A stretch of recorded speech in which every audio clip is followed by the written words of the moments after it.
Y nada, pues ya hablamos de Estados Unidos, ya hablamos de la Unión Europea, hablamos de América Latina, hablamos de Rusia, hablamos de Oriente Medio. ¿Qué les pareció la conferencia del profesor Gottme la semana pasada? ¿Les gustó? ¿Le entendieron? Eh, ¿Les pareció que habló mucho, que habló muy poquito? Profe, pues yo creo que estuvo bien, además porque estamos acostumbrados, digamos que esta parte del mundo, a escuchar, digamos que posiciones muy a favor de Estados Unidos e Israel, pero digamos que escuchar esa posición de él, que como yo lo sentí, estaba más desde apoyando al lado sí, del otro país, digamos que también permite como tener un amplio conocimiento que si bien, no sé, todos creíamos, pues por estar a este lado y más cerquita de Estados Unidos, que todo el problema era del otro país, pues tener otra visión pues es muy importante. Esa era la idea de que el profesor God me viniera a hablar con ustedes, de pues, que escucharan cosas que de pronto no habían escuchado, porque como tú dices, acá la influencia israelí es mucho más fuerte que quizá la influencia. Entonces, me alegra pues haber cumplido con el objetivo primordial del tema. Pues nada, ya hoy nos toca ir cerrando. Esta es la última política exterior de la que vamos a hablar, porque la semana que viene vamos a hablar de algo que se llama el futuro de la política exterior. ¿Quién podría decirme tres cosas sobre China, tres cosas sobre la India y tres cosas sobre Japón?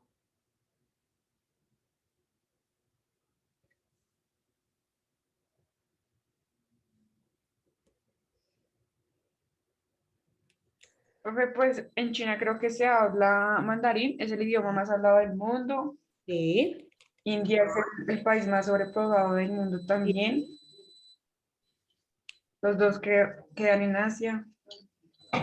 sí. ¿Qué más saben de la India? ¿Qué más saben de China? ¿Qué más saben de Japón? Eh, digamos, yo no recuerdo bien el nombre, pero China hace unos años que construyó, es que no me acuerdo cómo se llama, como ciudades especiales para desarrollarse económicamente y así. Es que no recuerdo el nombre, profe, pero Zonas, sí, eso, como zonas de desarrollo económico exclusivo, algo así. sí, algo así, exacto. Valentina,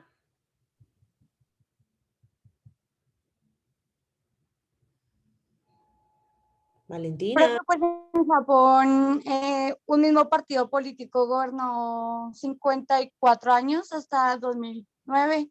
Japón es el país con mayor natalidad en el mundo y es uno de los países pues que más se recurren por su inusual tradición, que hay pues partes donde llama bastante la atención sobre su cultura, la cultura pasada, la futura y todas sus cositas como geek que pues a mí me fascina.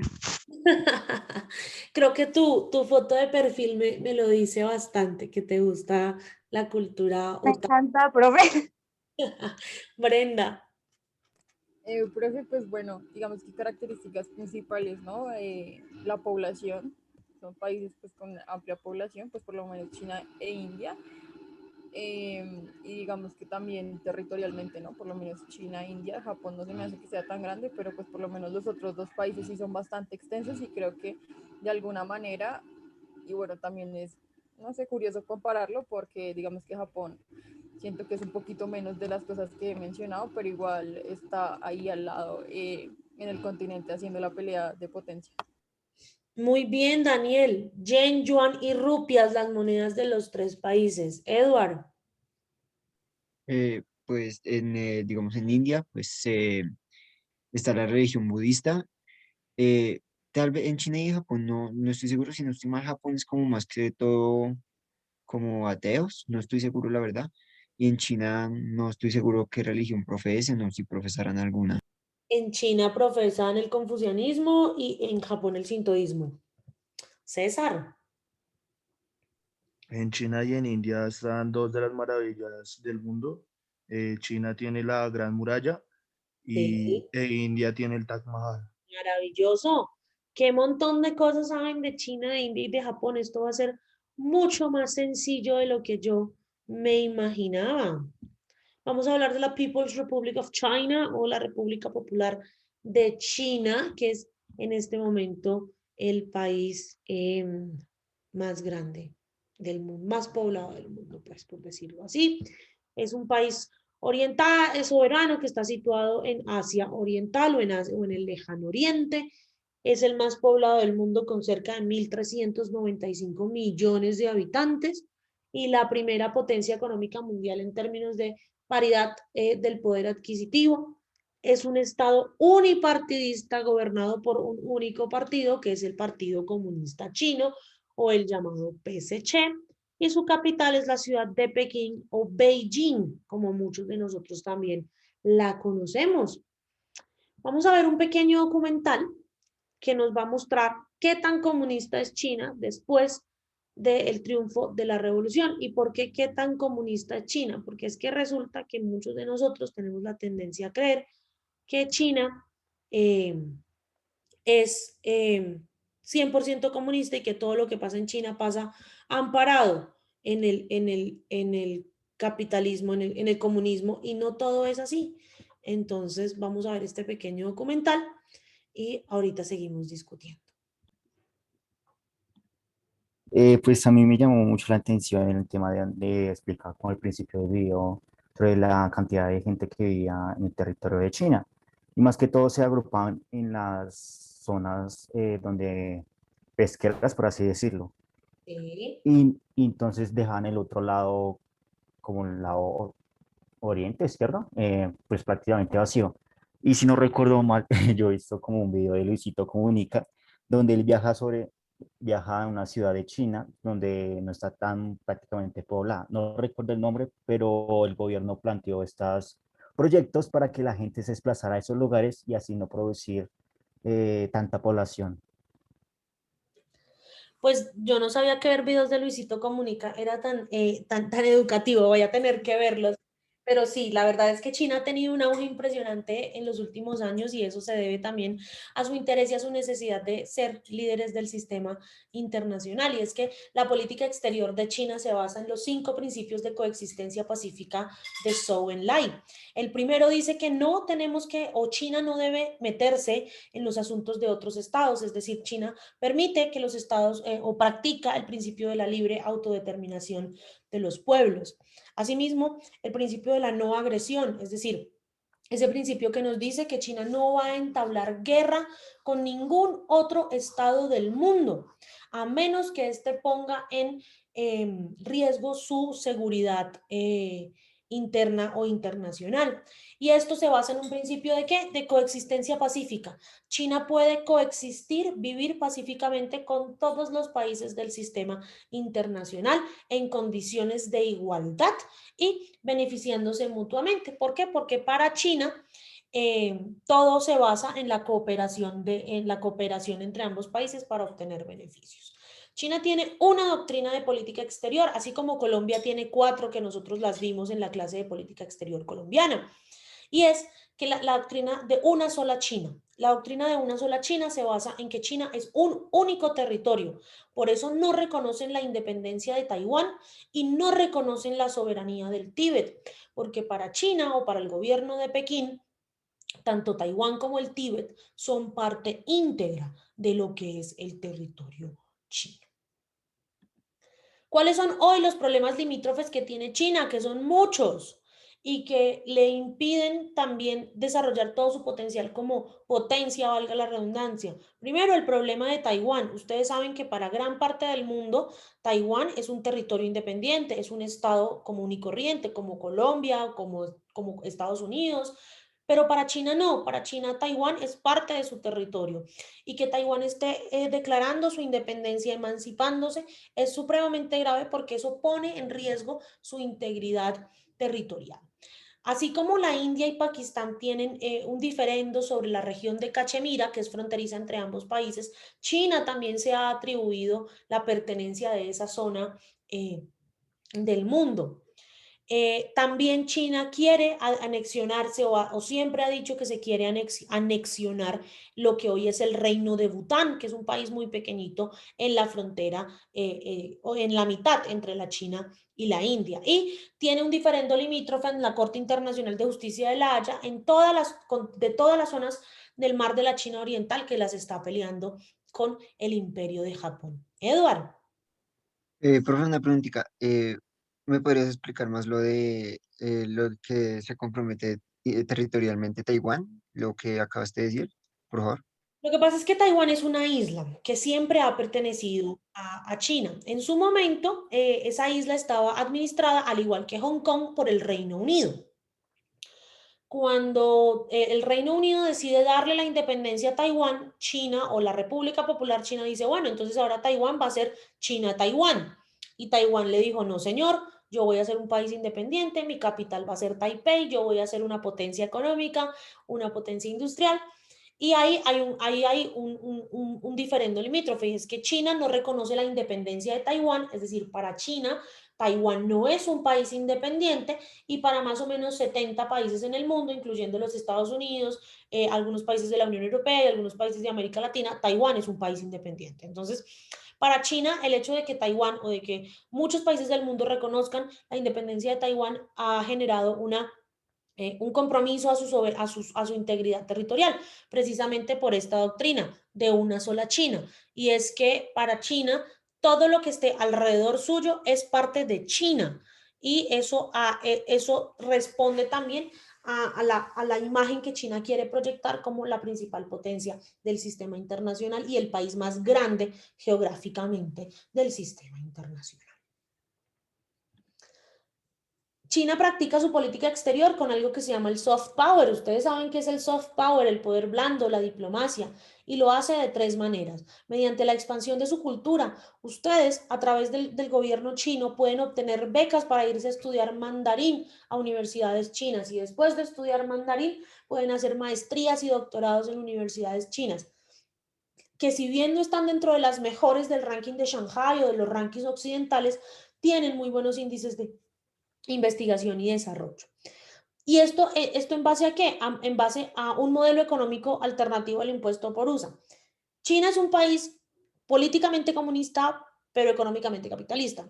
Pero y como lo vimos en el video, esto lo ha fomentado mediante un crecimiento económico desde dentro. Es decir, China primero se preocupa por crecer adentro y después por expandirse hacia afuera. Y esto es un poco un modelo económico alternativo al que imponen los Estados Unidos, que quiere crecer es hacia afuera y expandir sus tentáculos hacia afuera. ¿Mediante qué? Mediante cooperación técnica, financiera y militar.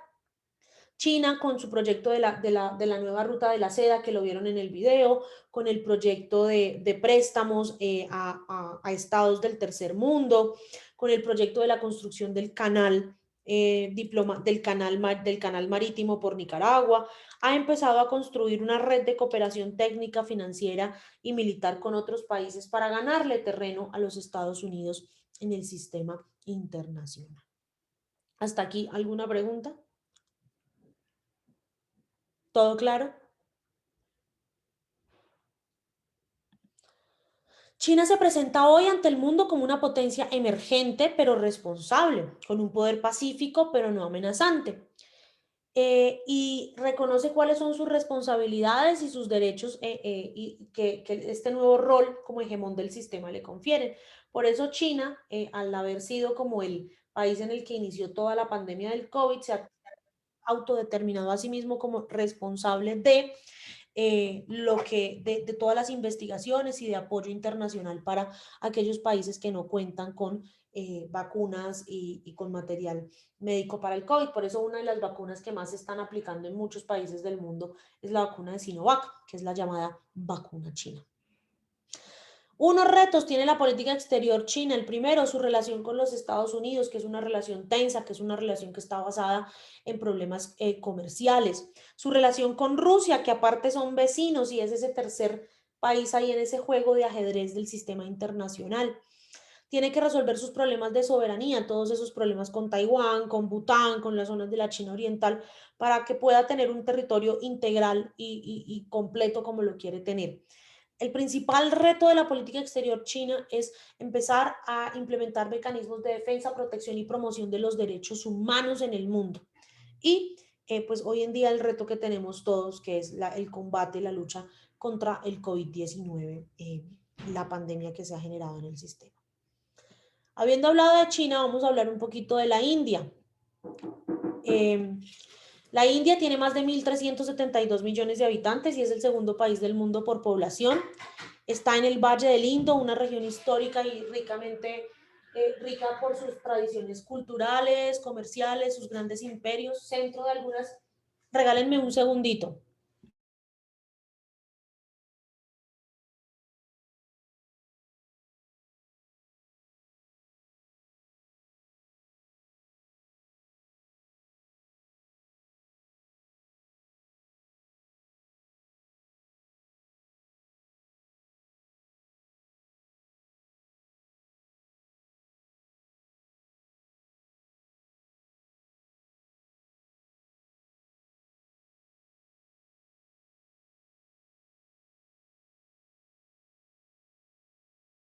Qué pena con ustedes. Entonces, como les decía, 4 de las principales religiones del mundo están en esta región, o nacieron en la India, que son el hinduismo, el budismo, el jainismo y el sijismo.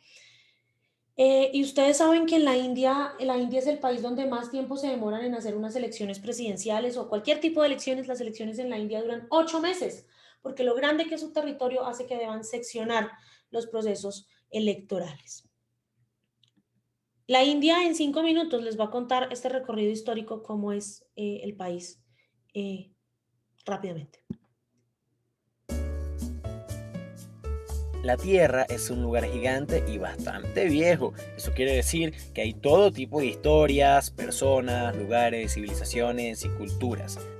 Vivimos en él, pero debido a la complejidad de la geografía y de las sociedades, sabemos que ciertos lugares existen, pero no tenemos ni idea del por qué, del cómo, del cuándo, ni de la hora de dichos lugares. Por ejemplo, si digo, no sé, la India, se te viene a la cabeza un país donde no se come carne, muy poblado y ya.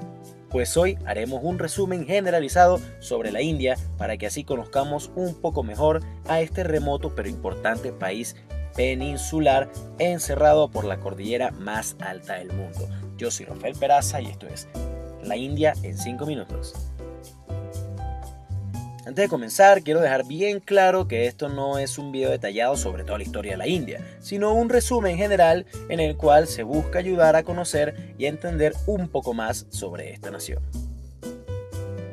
La historia humana de este territorio comienza al noreste del mismo, un milenio antes de Cristo aproximadamente, donde muchos pueblos aislados fueron fundados y poco a poco se fueron desarrollando hasta el punto de encontrarse unos con otros.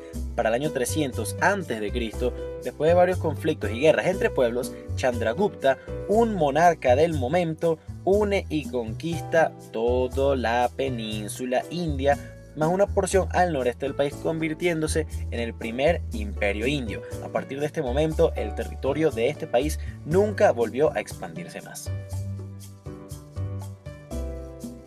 Desde entonces, la India ha estado dividida entre varios estados independientes, pero todos convivían en armonía parcial. La ciencia, las matemáticas, la medicina, la política, todo comenzó a florecer en esta parte del mundo y la religión hindú fue fundada.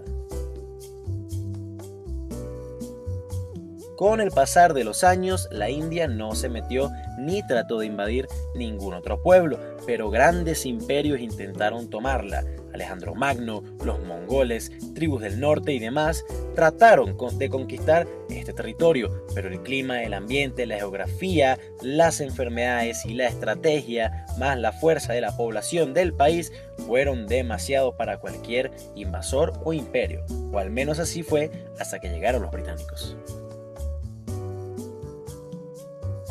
Muchos años de prosperidad quedaron atrás en 1845, cuando el Reino Unido tomó posesión total del país, o por lo menos del aspecto económico de este. Para la corona británica, la India era sumamente importante debido a todos sus recursos y su importante ubicación geográfica estratégica. Seda, especias, puertos, minerales, flora y una cultura que no abrazaba la guerra hacían de la India un sueño completo para cualquier imperio, y el yugo británico dominó al país por más de 100 años, hasta que Gandhi redefinió no solo la historia de India, sino la del mundo. Gandhi se merece su propio video, así que solo diremos lo esencial. Unió al pueblo en una campaña para independizar a la India, debido a la presión social internacional y repercusiones de la Segunda Guerra Mundial. El Reino Unido aceptó los términos de los líderes indios y para 1947 se convirtieron en un país independiente. Después de ganar su independencia, el país ha entrado en varios problemas: conflictos religiosos con vecinos como Pakistán, regiones declaradas rebeldes, problemas de salud, hambre, presión internacional, el asesinato de Gandhi y muchas más han sido estos problemas. Pero desde hace ya unos 20 años aproximadamente, la India ha comenzado a progresar y salir adelante. Actualmente su capital es la ciudad de Nueva Delhi, aunque no es la más poblada. Este título se lo lleva Mumbai. La India es un país que tiene todo tipo de climas: cálidos, áridos, selváticos e incluso nevados. Actualmente es una de las economías más grandes del mundo y el segundo país más poblado del planeta. Lugares hermosos, la imponencia de sus montañas, su creciente progreso basado en la tecnología y en los negocios, su espiritualidad y demás definen el lado positivo del territorio, pero muchas veces son opacados por una miseria gigantesca, maltratos infantiles, problemas de salubridad alarmantes, machismo, leyes que muchas veces son opresoras, crisis y desigualdad social brutal, entre otras cosas, afectan a la población. Hay una última cosa: el programa espacial de la India es uno de los más respetados y prominentes del mundo.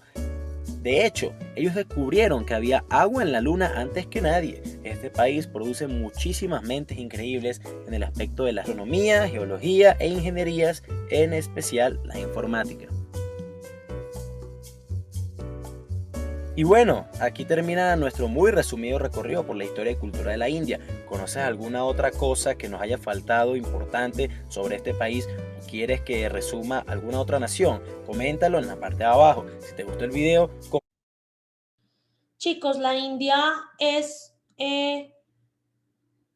una potencia emergente que tiene precisamente una doctrina de política exterior, que es la doctrina Grujal, que tiene dos elementos clave: los elementos inherentes al país, es decir, aquellos que vienen con el país, y los elementos transformadores. Los elementos inherentes al país son su tamaño, es uno de los países más grandes del mundo; su población, es el segundo país más poblado del mundo; y su pluralidad cultural, es uno de los países con la riqueza cultural más grande del mundo. Y elementos transformadores, su estabilidad democrática, pese a que les dije que en la India las elecciones duran 8 meses, la India es uno de los países más democráticos del mundo; su gran poderío militar, porque la India tiene uno de los ejércitos más mejor armados del mundo; y su desarrollo económico. India, es como el Silicon Valley de Oriente Medio. Pero ¿qué pasa con la India? La India no se ha terminado de creer el cuento de que es una potencia. La India no se ha terminado de comer el cuento de lo capaz que es de hacer todas las cosas, de lo importante que es en el sistema internacional. Y eso ha hecho que se quede ahí, como la potencia que puede ser, pero no es. Entonces, esos son los retos de la política exterior de la India. El primero es la defensa del multilateralismo. Al ser un país tan grande, India tiene que practicar los principios del multilateralismo para poder defender su rol en el sistema internacional. Tener una política exterior que sea cada vez más independiente. ¿Independiente de quién? India, de una u otra manera, es un aliado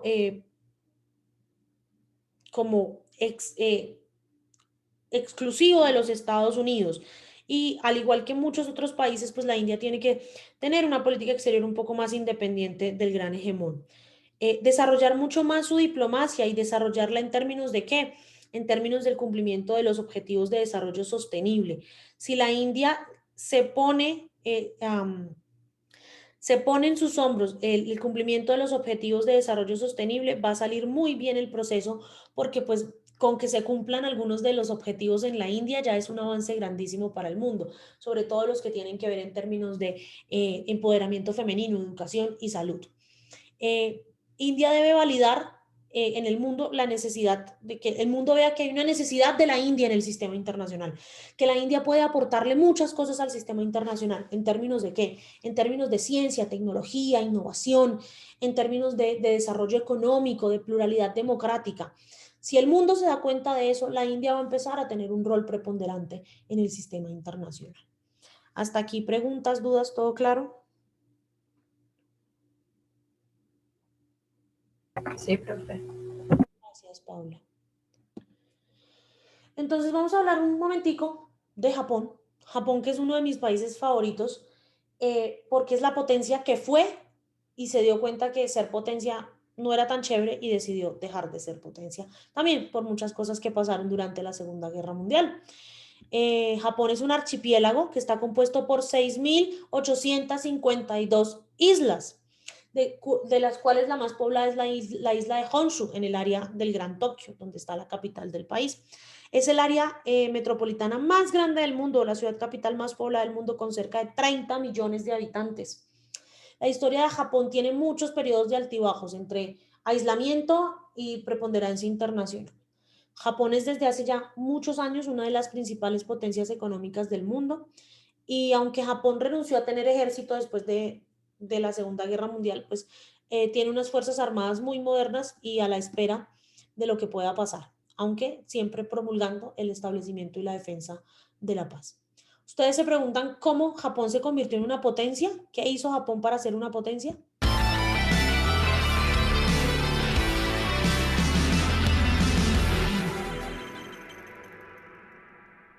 Para muchos, Japón sigue siendo todo un misterio, y no os penséis que es porque este sea el país donde pasear a los perros en carricoche o ir a tomar café a lugares llenos de gatos sea algo normal. Para nada. Haberse convertido en uno de los países más ricos y más desarrollados del mundo y contar con la esperanza media de vida más alta de todo el planeta en un territorio superpoblado y con escasos recursos naturales sigue siendo algo que no deja de sorprendernos. Pero amigos, esperad un momento, porque Japón no siempre fue la potencia económica que conocemos hoy. Todo lo contrario, hasta mediados del siglo XIX este país estaba bajo un sistema político y económico que se parecía mucho a la Europa de la Edad Media. Por aquel entonces Japón era un territorio pobre, atrasado, cerrado al mundo y con una sociedad fuertemente estratificada. Ahora bien, la pregunta es, ¿cómo se produjo el gran cambio? ¿Cómo logró este país pasar de ser una pobre economía rural a convertirse en toda una potencia industrial? ¿Fue todo producto de la influencia y la ayuda de los Estados Unidos tras la Segunda Guerra Mundial? ¿O fue acaso el resultado de un plan minuciosamente diseñado por el gobierno? Queridos amigos de VisualPolitik, podemos decir que en todo este proceso hubo dos grandes etapas. La primera, de la que hablaremos en este vídeo, se inicia hace precisamente 150 años con la llamada Restauración Meiji. ¿150 años? Sí, estamos de aniversario. La segunda etapa, de la que hablaremos en un próximo vídeo, así que ya sabéis, no olvidéis suscribiros al canal, tuvo su inicio al finalizar la Segunda Guerra Mundial. Pero dicho esto, arranquemos con esta historia. ¡Vamos allá!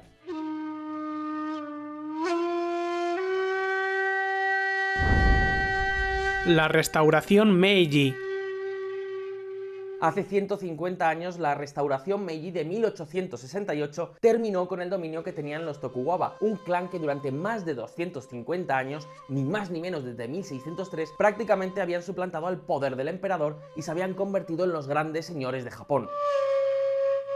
Hablamos de un largo periodo durante el cual Japón permaneció aislado de todo contacto con el exterior, algo que al final terminó provocando que mientras muchos países occidentales se lanzaban a la industrialización, Japón se quedara relegado con unas estructuras sociales, políticas y económicas más parecidas a la Edad Media que a los tiempos modernos. Japón era una sociedad feudal dominada por señores de la guerra y que durante ni más ni menos que 14 siglos se había comportado como una especie de estado vasallo del Imperio chino.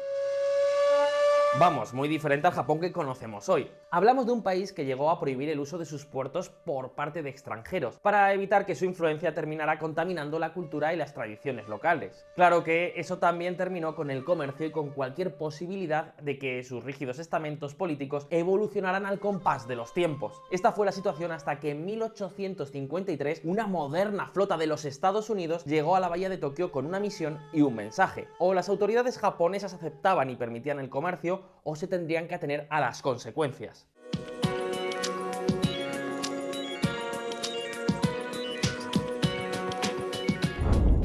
Los barcos a vapor rompen el descanso de los halcones del Pacífico. Con solo 4 barcos basta para hacernos perder el sueño en las noches. Poema japonés que hace referencia a los barcos norteamericanos que llegaron al país en 1853. Evidentemente, ante una moderna flota de guerra tecnológicamente avanzada, poco podían hacer las atrasadas instituciones japonesas, así que no les quedó más remedio que aceptar y comenzar la apertura. Ese, amigos, fue el principio del fin del régimen de los Tokugawa, en pocos años asqueados por la más que palpable pérdida de soberanía, por la humillación de sentirse un país pobre e incapaz, y ante la experiencia de haber conocido el ocaso del Imperio Chino, los samuráis, unos samuráis por cierto mucho más modernos que los que suelen salir en las películas, se hicieron con el control y restablecieron el Japón imperial. Hablamos de la conocida como Restauración Meiji, que contra todo pronóstico lanzó al Japón a los brazos de un amplio programa de reformas y cambio en prácticamente todos los campos. Al fin y al cabo, queridos amigos, ante la enorme superioridad tecnológica, económica y militar de las potencias occidentales, la mejor forma de preservar la soberanía de Japón no era otra que tomar nota e impulsar el desarrollo del país. ¿Y sabéis qué? Dicho y hecho. En pocos años a Japón no lo reconocerían ni los propios japoneses. Estos son los pasos que siguió un país para dar el salto desde la edad feudal al mundo moderno. ¡Atentos!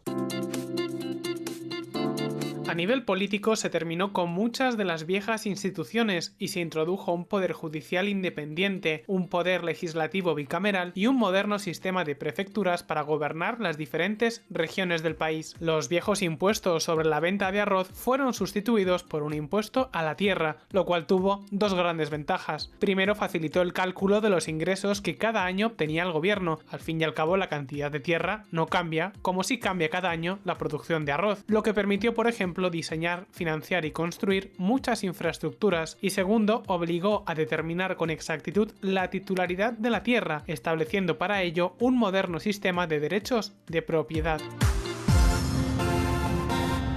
Pero esto no fue todo. Conscientes de lo importante que era el conocimiento y las nuevas tecnologías, en 1872, apenas 4 años después de la restauración Meiji, se estableció ya un sistema de educación primaria universal, y en unos pocos años se había creado el Instituto de Tecnología de Tokio y la Universidad de Tokio. Y por supuesto, además de todo lo que hemos visto, se impulsó la apertura de Japón. Por ejemplo, se atrajeron expertos y profesionales extranjeros para que transmitieran sus conocimientos, y muchos estudiantes japoneses fueron becados para estudiar tanto en Europa como en los Estados Unidos. El resultado de todo este proceso, amigos, es que en tan solo 50 años Japón logró realizar su propia revolución industrial. Esto fue 1/3 del tiempo que le costó a Europa. De esta forma, durante las siguientes décadas, el Japón continuó con su proceso de despegue y cambio, y fue también cuando empezó a extender su influencia a países vecinos como Corea, China, Rusia o Taiwán. En 1902, además, firmó un acuerdo de amistad con Gran Bretaña, acuerdo que no solo impulsó su industria, sino que cuando llegó la Primera Guerra Mundial, Japón pudo aprovecharse para convertirse en un importante proveedor e impulsar aún más su economía. Durante estos años, muchos emprendedores japoneses se hicieron millonarios. Ya sea por un motivo o por otro, al final, cuando los países impulsan el comercio, todas las partes suelen obtener beneficios.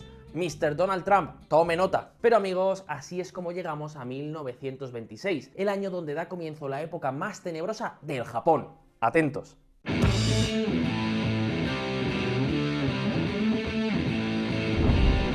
La economía de guerra. 1926, el año en el que el emperador Hirohito llegó al trono, donde por cierto permaneció hasta 1989. El caso es que a partir de este preciso momento, en la década de los años 20, Japón comienza a profundizar en su perfil más bélico. En 1931, las tropas niponas ocuparon la provincia china de Manchuria, donde no solo cometieron una enorme cantidad de crímenes, sino que también sería uno de los desencadenantes de las tensas relaciones entre Japón y la mayor parte de las potencias occidentales.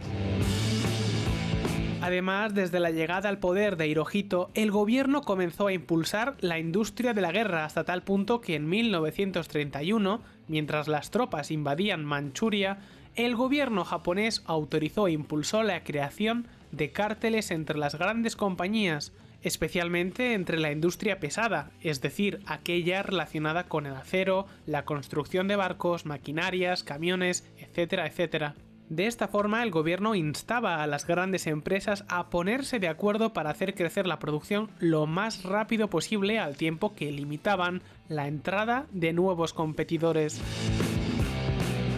Y no solo eso, durante los siguientes años el gobierno además inyectó mucho capital, hasta convertirse en copropietario de muchas de estas compañías. Todo mientras el gasto militar no paraba de crecer. Por supuesto, esta masiva intervención del gobierno en la economía tuvo consecuencias. Las pequeñas empresas fueron arrasadas y casi todas las industrias civiles fueron cerradas, mucho antes de los bombardeos de los Estados Unidos durante la Segunda Guerra Mundial. Las consecuencias de esta economía de guerra no solo fueron un gobierno más autoritario y una mayor influencia de los militares, lo que al final acabó desembocando en la guerra, sino también el empobrecimiento general de los japoneses. Claro, había que producir material militar, no bienes que mejoraran la vida de las personas en el día a día. Más fusiles y menos máquinas de coser. Menudo éxito, al final, todos mucho más pobres.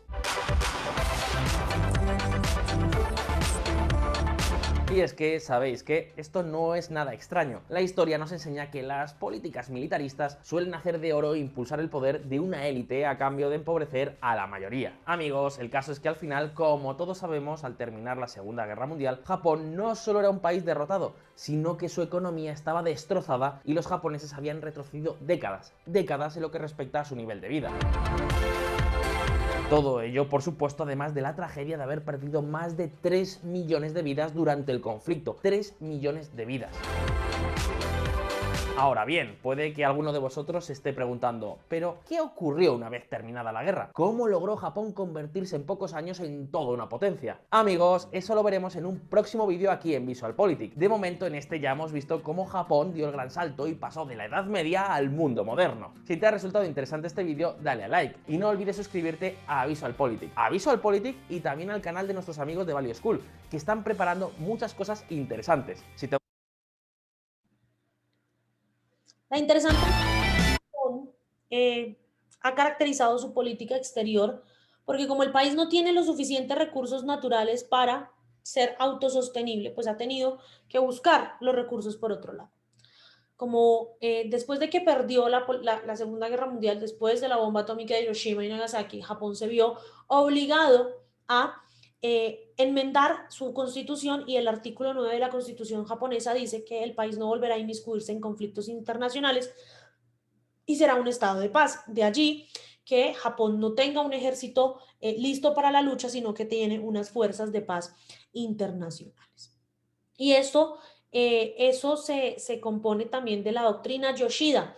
La doctrina Yoshida fue dictada por Shigeru Yoshida, que fue el primer ministro de Japón, y dice que Japón se va a centrar en el crecimiento económico para ser un país con peso internacional y dejando de un lado los temas de seguridad. Es decir, para Japón ya los temas de seguridad no iban a ser importantes, sino que los temas de seguridad iban a pasar a un segundo plano porque el país se iba a convertir en lo que se llama una potencia económica internacional. ¿Cuáles son los retos hoy de la política exterior japonesa? Primero, ya Japón tiene que reformular el artículo 9 de su constitución. Ya Japón tiene que entender que no puede depender de los Estados Unidos para que lo proteja, sino que Japón puede protegerse y ese ejército tan bien armado que tiene, pues puede utilizarlo para cosas buenas, para cosas positivas. Debe salir del atrincheramiento en el que está, es decir, de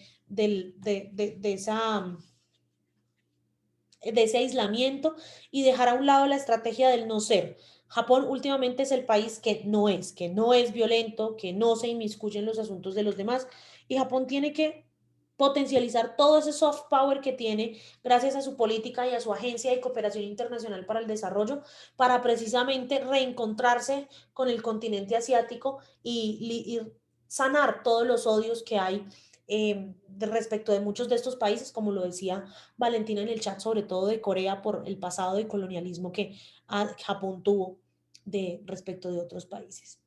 Estos tres países tienen muy buenas relaciones con Colombia. Colombia y China tienen relaciones diplomáticas desde el 7 de febrero del año 1980. China es el segundo socio comercial de Colombia y un importante inversionista para el país, sobre todo en temas de comercio, cultura, ciencia, tecnología e innovación, entre otros.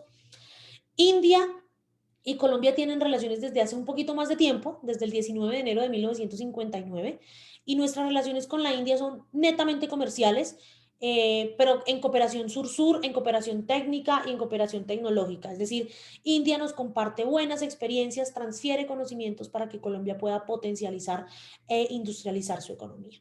Japón es nuestro socio más antiguo, nuestras relaciones con Japón son supremamente dinámicas, caracterizadas por un diálogo político permanente y el fortalecimiento del comercio. De hecho, la Embajada de Japón en Colombia es la que más plazas de trabajo ofrece, la delegación internacional que más plazas de trabajo ofrece en su embajada para colombianos. Así que cuando se gradúen de profesionales en gobierno y relaciones internacionales, si quieren trabajar en el servicio exterior, una de las opciones más chéveres que tienen es la embajada japonesa, que siempre trabaja en temas de asuntos culturales y demás. ¿Ustedes creen que China logrará sobrepasar a Estados Unidos como líder del sistema? ¿Creen que India puede aumentar su potencial en el sistema? ¿Cómo puede Japón recuperar su estatus de potencia? Esas son tres preguntas que quiero que reflexionen porque son las que están en el campus virtual para el taller que tenemos que realizar esta semana y que estará como siempre habilitado hasta el próximo viernes 14 de mayo a las 9 de la mañana, cuando vamos a tener nuestra última clase del semestre y vamos a hablar del futuro de la política exterior. Hasta aquí, preguntas, dudas, quejas, comentarios, ¿todo claro?